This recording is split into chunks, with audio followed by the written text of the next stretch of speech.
Hey guys, what's growing? It's Heather at Bush Poppy Farm. Today we are going to be repotting 2 spring containers with some summer stuff, now that these are faded, and potting up some basil.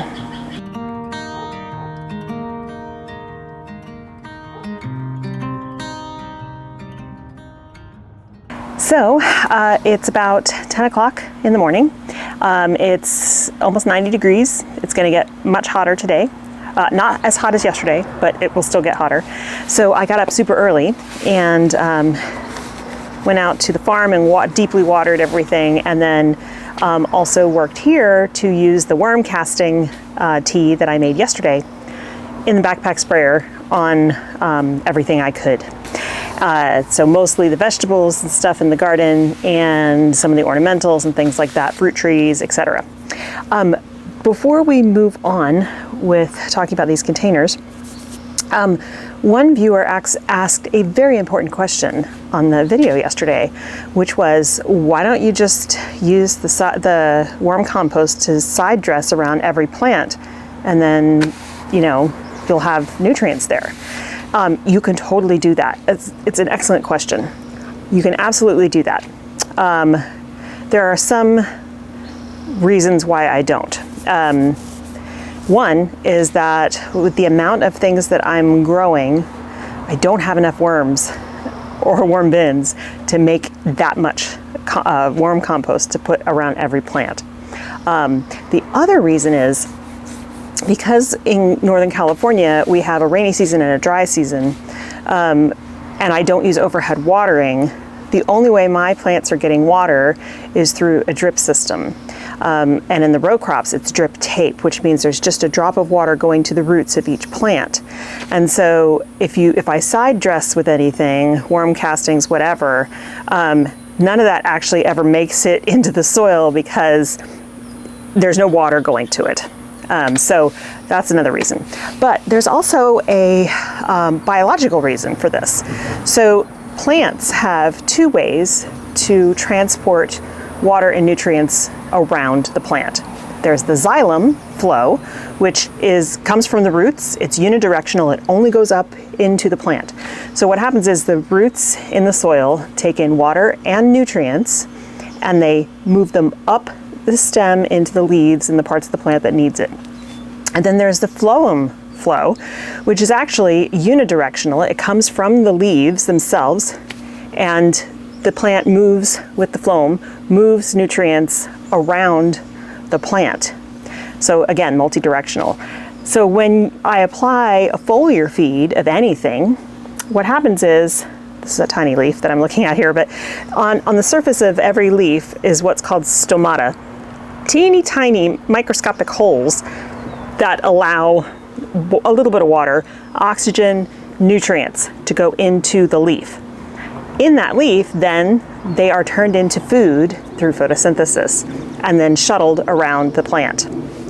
So by doing foliar feeds, it's actually a much faster way to get those nutrients to the plant, and the plant then sends it where it needs it. So phloem can also deliver into the root system if needed, but that's very unusual, because really what it's doing is it's feeding the stems, it's feeding the leaves, the petioles, the blooms, etc. So that is the reason that most market gardeners, flower farmers, etc. will use a backpack sprayer or even a big giant sprayer to foliar feed plants. It's faster, and it's actually more efficient. Now that doesn't mean that the stuff in the soil isn't, if you put, like I use granular fertilizer too, doesn't mean that that's not getting taken up into the soil, but that's a much slower process. Also, there are some nutrients that are much more, that work better through one process or the other. Calcium, for instance, it's actually quite a big molecule. And so that is actually taken up much better through the xylem, so from the roots up into the plant, as opposed to the phloem, which is foliar.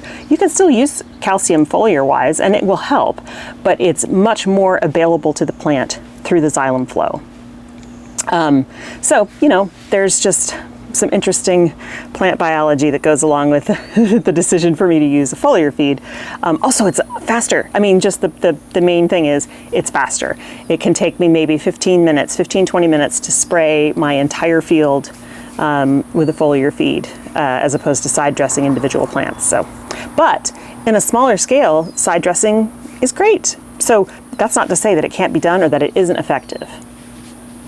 Anyway, that's the answer to that question. It was an excellent question. Okay, so moving on to our containers. Okay, so this one is looking terrible. This is why we're going to replace it. Well, the alyssum is fine, but this had a yellow blooming climbing plant in the center. I can't even remember its name at this point. It's actually California native, and some alyssum and something else on the other side, and it's all kind of died back. Mostly because, you know, we've gotten warmer, and this particular one sits more in the sun than this one does. See, so you can see this one, the alyssum still looks great. This is actually still producing some blooms on it, but it's time to replace them. So what are we going to put in its place? So I've got a fun selection of plants here. This is heliotrope. It has these beautiful dark green leaves. They're almost succulent-like. They're thick, pillowy. Pillowy is the best way to describe them. And then it has this amazing purple flower. And I tell you what, that purple is so vibrant, probably doesn't show up on the camera, but it is like electric purple. Anyway, this gets tall. Let's see, how tall? 15 inches. So it'll be probably at about, you know, almost the height that the stake is at now. One of the reasons I chose these plants is that they are shade tolerant plants, and these two containers don't get very much sun at all. It's in the shade of the house. So that's the first plant. And then I got this coleus called fishnet stockings. So it's got the same kind of green as the heliotrope, and it's got a purple flower on it. I don't know if you can see that flower there, similar to the heliotrope. And some of the green in it also matches the other plant that we're putting in here, Margarita sweet potato vine. So this will also spill over the front. So we have our tall plant for the back. We've got this plant here, this coleus is going to tie these two plants together, and then we've got our spiller in the front. So the first thing I need to do is empty out what's already in there. And then I need to add a little bit of fertilizer and maybe some more soil. Even though these have only been in here for a couple of months, I don't think they've really depleted it much. And then we'll pot them up.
Okay, that's them done.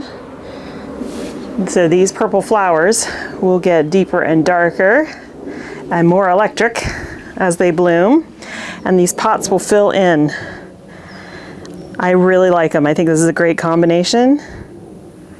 And all I had to do was add some starter fertilizer because the soil was still nice and black, and those plants that I had in there in the spring hadn't put that much in the way of roots at all, so it was mostly just beautiful potting soil. Okay, moving on to basil. This basil tower, this is not a green stalk. It doesn't work like a green stalk. You have to water, supposedly if you water just at the top, it'll filter all the way through, but it never does. So I water each individual pocket. But I planted this whole thing up in different varieties of basil. And as you can see, they're kind of struggling. They're kind of limping along. They're finally starting to put on some growth, but you know, it's because we've been cold for so long, and now we're finally starting to get into some summer heat. So what I'm going to do is I'm going to pot up these actual grown plants from the nursery into here and in another planter as well. So what I have right here is just some Genovese basil. These are I have 3 of them here. They're gonna go in this top tier. This is also Genovese, this tier here. So hopefully I'll have enough for when our tomatoes start to come up. This is a type of Thai basil. I have some over here that's gonna go into a different container. This is another probably Genovese. Anyway, I also have 2 holy basil, Tulsi basil, which I have other places too on the farm. These make amazing tea. I love Tulsi basil. So in some of these pockets where like nothing really happened, like this one down here and this one here, I'm gonna pop in these Tulsi basil. This is fresh soil that was literally just put in here about 2 months ago, and these guys definitely haven't used up all the nutrients. It also has already been fertilized when I initially planted, so this is not going to require a refresh of the soil or adding starter fertilizer because it's already in there, and as you can see, something that small hasn't really used it up. So let's go on and get these guys planted.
So now on to the final batch of basil. This container here had a lot of spring stuff in it, hyacinths and things like that, and it was all dead. I let the soil just dry out because I was going to toss it, and I did. So we're going to start with some potting soil, and then we're going to pop in 2 Thai basil, 1 on either end, and in the middle, a purple basil. So it won't look like much at first, but it will definitely fill in. And this container is shallow, so I'm gonna have to keep it very well watered. And in fact, because it's gonna be so hot today, after I pot these up, I'm actually going to leave, I'm gonna need more soil. Let me go get more soil.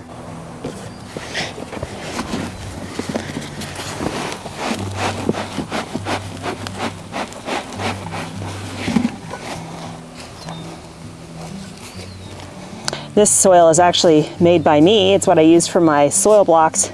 It's got a very nutritious mix of worm castings, green sand, coconut coir, and some starter fertilizer in it, as well as mycorrhizal fungi.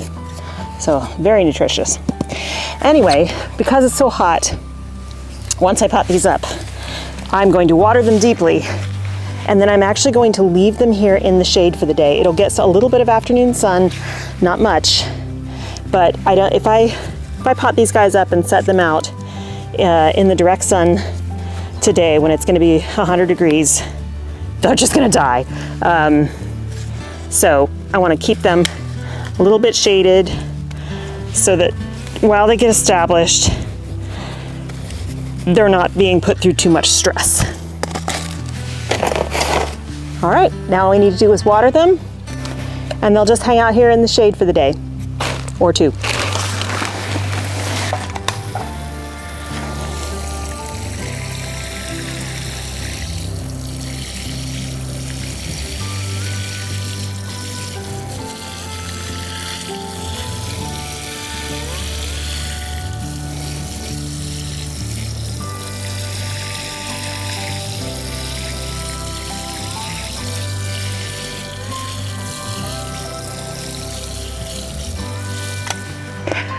Okay, even though I've kept the camera in the shade, it keeps overheating. The air temperature is that hot. So all that's left for me to do today in the shade is to fill up my wheelbarrow with water and some soap and clean all of these trays. Got a big old pile of them here. Lots and lots of trays and 6-packs and stuff. All of that stuff needs to get scrubbed and dry in the sun. I've been needing to do this for weeks. All right, folks, that's going to be it for me today. It's the holiday weekend, so I hope you have something fun planned. Stay cool. Have a wonderful time in your garden, and I'll see you in the next one. Bye.